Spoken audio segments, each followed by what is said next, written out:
Welcome to another edition of DAC-FP TV. I'm Don Friedman, President of the Digital Assets Council of Financial Professionals.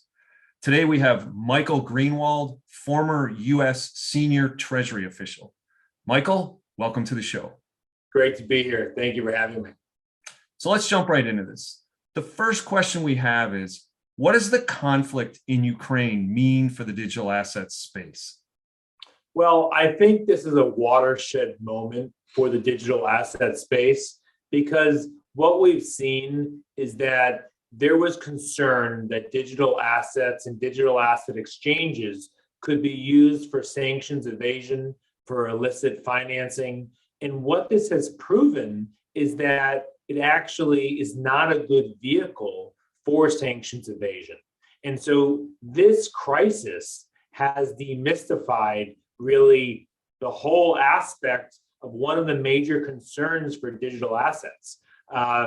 So that is a really important moment. And then I think you're also seeing the rise of digital asset donations, 100 million thus far, to Ukraine during this crisis. So digital assets are a vehicle to move money quickly during the humanitarian crisis, during war. And I think when we look back at the arc of history of digital assets, this will be an inflection point for digital assets. Interesting. Next question we have is, what are the implications for a digital dollar in the US and CBDCs for the overall digital asset ecosystem? Sure. So I think coming off of the executive order on digital assets last week, I think it's important to note that the administration is placing high urgency on the potential creation of a digital dollar and how a digital dollar and central bank digital currencies would work in the digital asset ecosystem. I believe that the decentralized finance space, the stablecoin space, and the digital dollar can all live alongside each other. And ultimately, the US is creating this because we need a new era of digital asset really innovation. And the dollar needs to work again for the world. The plumbing of our financial system is too slow, it's too expensive.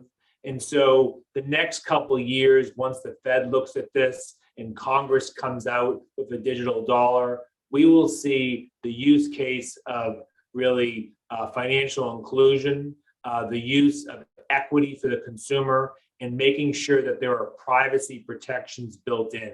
So it's really an exciting time to see the potential for a digital dollar, but also how would a digital dollar work cross-border with other central bank digital currencies that are in pilot stages. There's around 100 right now. You have China and others, but the US is on the right track at this moment. Excellent. Well, thank you so much for your input on these topics. Thanks for being a guest on DAC-FP TV. Thanks, Don. Great to be here.